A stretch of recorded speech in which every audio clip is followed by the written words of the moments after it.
Hi నమస్తే, నా పేరు వంశీ. మీరు చూస్తున్నది వంశీ వ్లాగ్స్. ఈరోజు మేము అనంతపురంలోని ఇస్కాన్ దేవాలయం సంబంధించిన గోశాలలో ఉన్నాము.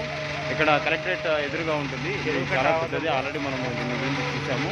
కానీ ఈరోజు ఎస్పెషల్లీ నేను వెంకటేశ్వర వచ్చి ఎందుకు వచ్చామంటే, ఇక్కడ 2 హ్యాండిక్యాప్డ్ ఆవులు ఉన్నాయి. చిన్న దూడ ఒకటి ఉంది, పాపము ఒక కాలు లేదు, ఇంకొక దానికి కాలు లేదు అనమాట. దానికి మేము ఏదైనా గడ్డి అవన్నీ ఇచ్చేసి వెళ్దామని అదే పనిగా వచ్చాము. మీరు చూడొచ్చు, ఒక కాలు లేదు దీనికి, ఓన్లీ 3 కాళ్ళే ఉన్నాయి. ఇది చిన్న తీయండి.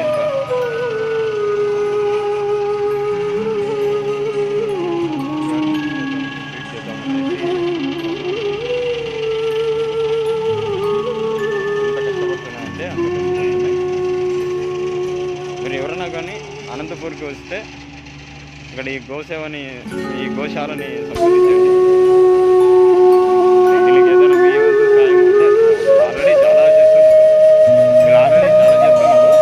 కాకపోతే మన వంతు మనకంటే ఉండేదాన్ని కొద్దిగా దీనికి పాలకు లేకపోతే చూడండి ఎంత కష్టపడుతుంది.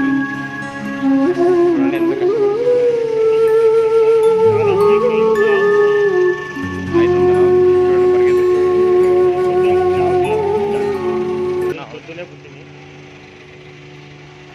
ఇక్కడ మీరు గమనించండి, బ్రౌన్ కలర్లో ఉన్న ఆవు పిల్ల ఇది ఈరోజు పుట్టింది, ఇప్పుడే పుట్టింది. ఇంకా ఆ బొడ్డు తడుగానే తేలేదు చూడండి. ఇంక ఇప్పుడే పుట్టింది. ఇంత చాలా క్యూట్గా ఉంది. మేము చాలాసేపు దీంతో ఆడుకున్నాం. ఇదంతా మీరు వచ్చి చూడండి, చాలా బాగుంటుంది.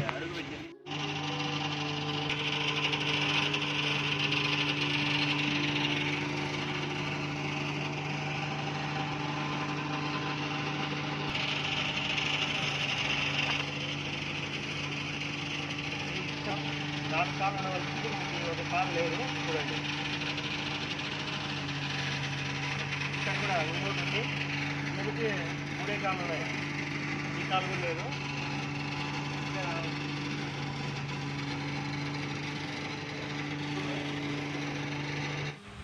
క్షమించండి, మా ఎడిటింగ్ సాఫ్ట్వేర్ కొద్దిగా ఎర్రర్ వచ్చి కొన్ని వీడియోస్ రావట్లేదు, ప్లస్ వాయిస్ ఇదిగానే బాగా ఇది డిస్టర్బ్ అయిపోయింది. కాబట్టి మీరు దయచేసి అనంతపురంలోని గోశాలని సందర్శించండి. మీ వంతు సేవ దాన్ని చేయండి. మీరు అంటే దత్తత మాదిరి, అంటే దాని ఏమంటారు, ఒక ఆవును తీసేసుకోండి. తర్వాత దానికి అంటే గడ్డి కానీ, దానికి తౌడు కానీ, దానికి ఆహారం కానీ, చిన్నపిల్ల అయితే ఇప్పుడే పుట్టిందని చెప్పాను కదా, దానికైతే ఒక ఏమీ పాలు మీరు మీ వంతు ఇది ఇవ్వడము, ఇలాంటివన్నీ చేయొచ్చు. ఫస్ట్ మీరు పోయి దాన్ని సందర్శించండి.